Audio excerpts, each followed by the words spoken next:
एक विधायक हैं, लगातार 3 बार से टिकट मिला है, खुशी में गीत गा रहे हैं।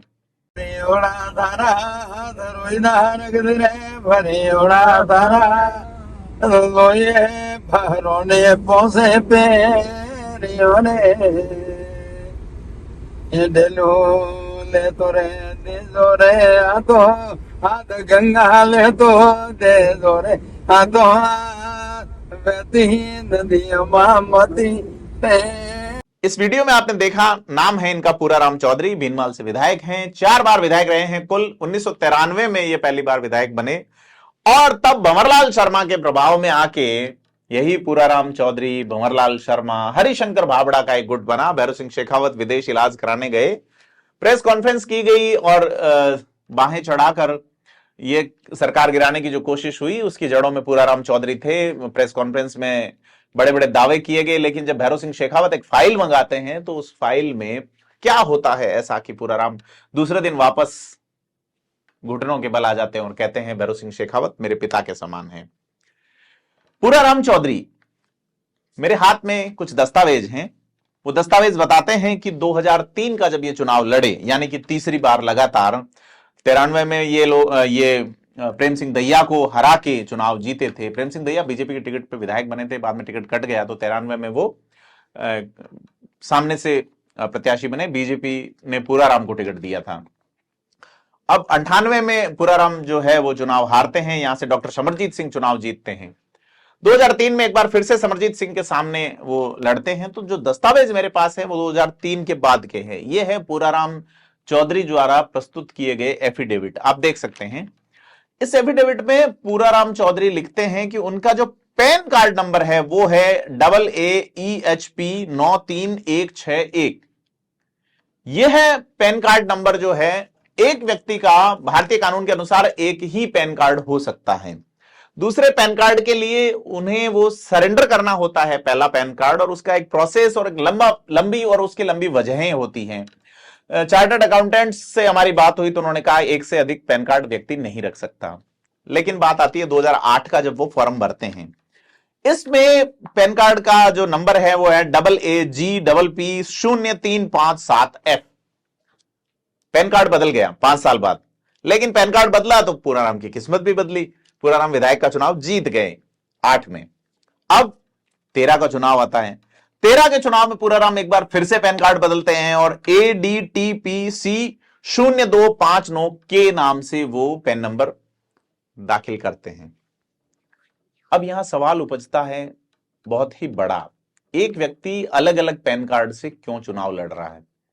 एक व्यक्ति जो दावा करता है सरकार गिराने का, मुख्यमंत्री के एक इशारे पे बैठ जाता है। बड़ा सवाल है, बीजेपी ने टिकट दिया है पूराराम को। पूराराम लगातार 6ठी बार टिकट लेके आए हैं, लगातार 7वीं बार टिकट लेके आए हैं भीनमाल सीट से, और ऐसा शायद ही कोई प्रत्याशी है जो उसी सीट से लगातार बीजेपी की ओर से 7वीं बार प्रत्याशी बना है। क्योंकि बीजेपी के अगर दिग्गजों में बात करें फिलहाल जो है, तो उसमें यह जो है संभावना वो कम है कि लगातार उसी सीट से 7 बार वाले लोग अब नहीं हैं।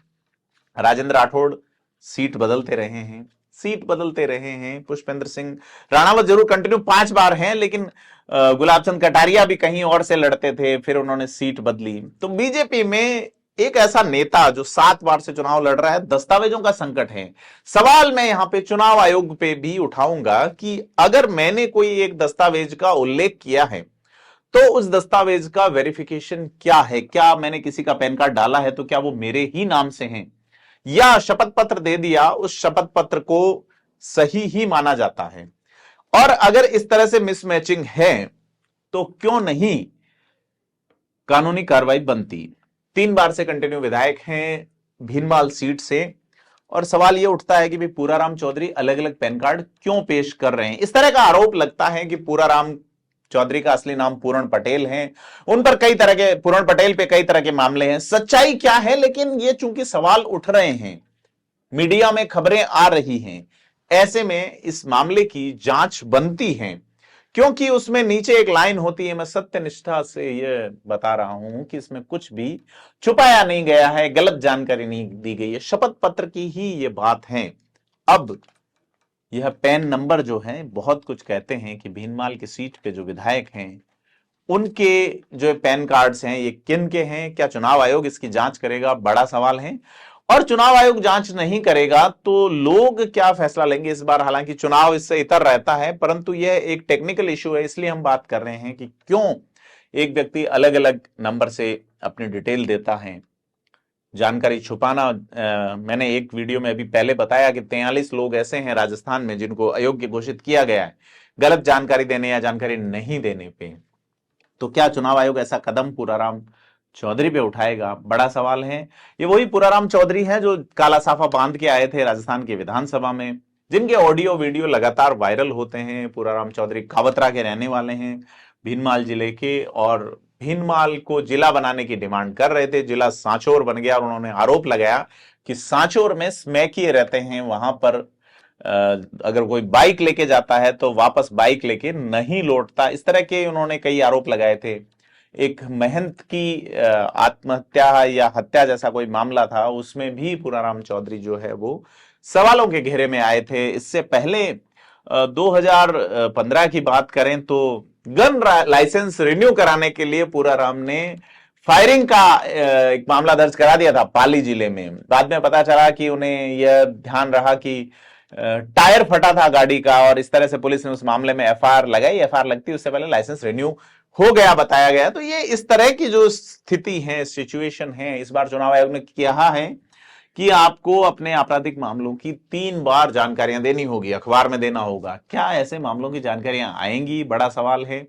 और इन सवाल का जवाब क्या होगा, क्या होना चाहिए, आप हमें कमेंट बॉक्स में जरूर बताएं और साथ ही सब्सक्राइब करें थिंक 360 को।